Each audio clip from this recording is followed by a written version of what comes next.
다음은요. 이제 알코올 중독 아내를 남편이 폭행해서 결국 숨지게 했던 사건인데 그 과정이 충격적입니다. 장갈 기자. 네, 한 부부가 있었는데 이 남편 A씨가 부인과 갈등을 겪어왔습니다.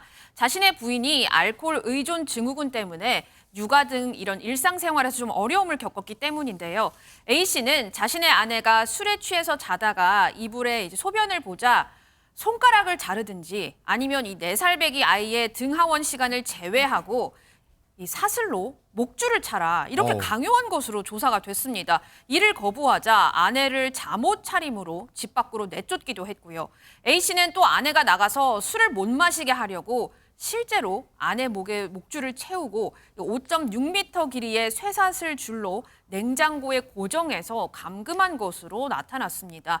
결국 이런 강요 감금에도 아내가 밖에서 술을 마시다가 경찰의 도움으로 귀가를 했거든요. 그랬더니 남편이 화가 나서 5시간 동안 아내를 폭행해 복강 내 과다출혈로 숨지게 했습니다. 이 남성에게는 징역 9년이 선고됐습니다. 네, 교수님. 일단 다시 한번 살펴볼게요. 실내를 되찾고 싶으면 손가락 하나를 자르라. 그리고 아내에게 사슬로 목줄을 차라.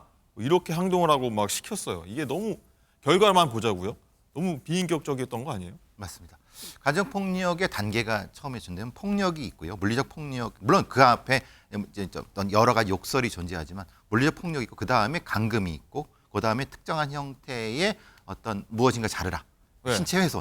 단계가 쭉 한 서너 단계가 존재하는데 지금 이 경우에는 이 단계가 다 들어가는 것 같습니다. 그러니까 상당히 오랫동안 이것이 심리적인 형태의 통제가 있었을 가능성이 충분히 있고 이 심리적 통제가 되면 사람을 사람으로 보지 않습니다. 그냥 물건으로 봅니다. 그렇기 때문에 이 가해자가 이런 방식으로 거의 뭐 이렇게 방식으로 했을 가능성이 높습니다. 양진 변호사님, 일단은 아내가요, 이제 알코올 중독이라면 이 치료센터나 병원에 보내야 하는 게 맞잖아요. 이렇게 하는 게 아니라. 그렇죠. 그건 당연한 거죠. 사실 이제 우리가 알코올 중독이라고 표현을 하잖아요. 마약도 역시 중독이라고 표현을 합니다. 그러니까 무언가에 이렇게 중독이라는 말이 붙을 정도면 이거는 당사자들의 의지로는 해결이 안 되는 수준이거든요. 그렇기 때문에 적절한 치료가 사실 필요했던 상황으로 보이고요.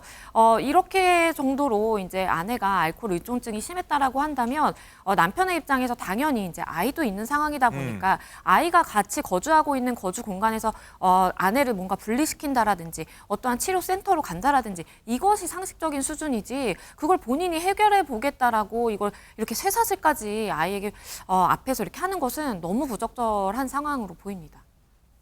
교수님, 그리고 하나 더 드는 의문이 이렇게 좀 만약 학대를 당했으면은 그 여성이 일단은 뭐 신고를 하거나 뭐 어떤 조치를 좀 취해야 했는 게 맞지 않았나 생각이 드는데 왜 안 그랬을까요? 심리적 지배, 뭐 소위 말하는 가스라이팅이 됐을 때는 가장 증상이 말을 따라합니다. 그리고 행동에서 그러니까 그 가해자의 말을 따라하게 만들든지요. 그러니까 말하자면은 신고를 하게 되면은 그 다음에 어떻게 할 것인가에 대한 얘기를 반복해서 하기 때문에 저 단계에 들어가면 실제로는 신고 옆집에 비명도 소리 지르기 힘들 겁니다. 그 정도로 심각한 단계가 아마 4단계 이상 넘어갔을 것 같다는 생각이 듭니다. 단계가 또 있습니까? 예, 가정폭력의 단계가 있죠. 예. 변호사님, 그리고 일단 뭐 가장 충격적인 건요. 이 학대 장면을요. 4살짜리 아기가 그걸 다 봤다고 하더라고요. 이 정신적인 충격이 좀 어마어마할 것 같아요. 맞습니다. 이 아이에 대한 이제 그런 심리적인 치료도 반드시 되어야 될 것으로 보이는데요. 아이가 보는 앞에서 아빠가 엄마의 목에 쇠사슬로 묶어놓고 그거를 몇 시간 동안 그것도 이제 며칠에 걸쳐서 이렇게 생활하게 했다라는 것은 4살 된 아이는 사실 어떤 행동이 정확하게 옳고 그른지를 판단하기 굉장히 어려운 나이입니다. 그렇기 때문에 본인에게 보여지는 것 그대로 누군가가 정말 잘못한 일을 한다면 저렇게 목을 쇠사슬로 묶어놓고 가둬놔도 되는구나라는 잘못된 인식을 사실 줄 수 있거든요. 그걸 부모라면 사실 모르지 않았을 텐데 아내에 대한 그런 원망이라든지 분노의 감정을 이기지 못하고 정말 이성적으로 판단을 하지 못했던 그런 상황으로 보이고요. 다른 것이 아동학대가 아니라 이런 것이 바로 아동학대입니다. 그럼요. 아동복지법에 따르더라도 물리적인, 신체적인 그런 가학행위뿐만 아니고 정서적인 학대 역시도 아동학대로 봅니다. 그렇기 때문에 이 남성 같은 경우에는 아동학대에 대해서도 유죄로 판단을 받았습니다. 무죄예요? 유죄 판단. 유죄 얼마나 됐나요? 이 남성 같은 경우에는 이제 사실 징역 9년형이 선고가 됐는데요. 네. 그 안에 이제 아내에 대한 상해 치사라든지 강요, 감금 행위가 이제 적용이 된 것이고요. 아동복지법 위반으로 또 이제 아동학대 부분이 함께 이제 판단이 돼서 9년형이 선고가 된 것이고요. 더불어서 아동학대 범죄이기 때문에 여러 가지 취업 제한이라든지 그런 것도 같이 선고가 됐습니다. 이거 재판부 판단 적정하자고 보세요. 어떠세요? 저는 사실은 개인적으로는 좀 부족하다라고 봅니다. 왜냐하면 아내가 그것도 맞아서 사망을 한 상황입니다. 복강내 출혈로 인해서 그것도 복강내 출혈로 사망할 정도라면 굉장한 압력이 가해져야만 하거든요. 그렇기 때문에 굉장히 비인간적으로 아내를 살해한 것 뿐만 아니고 네. 아이에 대한 이 아동 학대까지도 고려를 한다면 사실상 9년형은 좀 가볍다라는 좀 생각이 들고요. 게다가 본인의 죄에 대해서 반성하지 않고 있습니다. 책임을 아내에게 전가하면서 아내가 알코올 중독이었기 때문에 나는 그런 행동을 한 것이다라고 주장을 하고 있거든요. 그런데 이런 선고가 내려질 수밖에 없었던 것은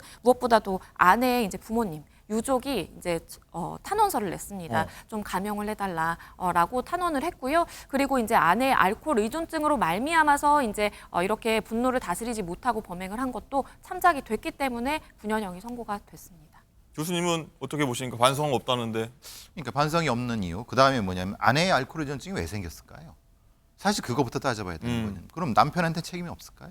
사실 그 부분부터 따져본다면 알코올 의존증 때문에 감형을 했다는 것이 아니라 알코올 의존증 때문에 사실은 가중돼야 되는 거 아닌가요?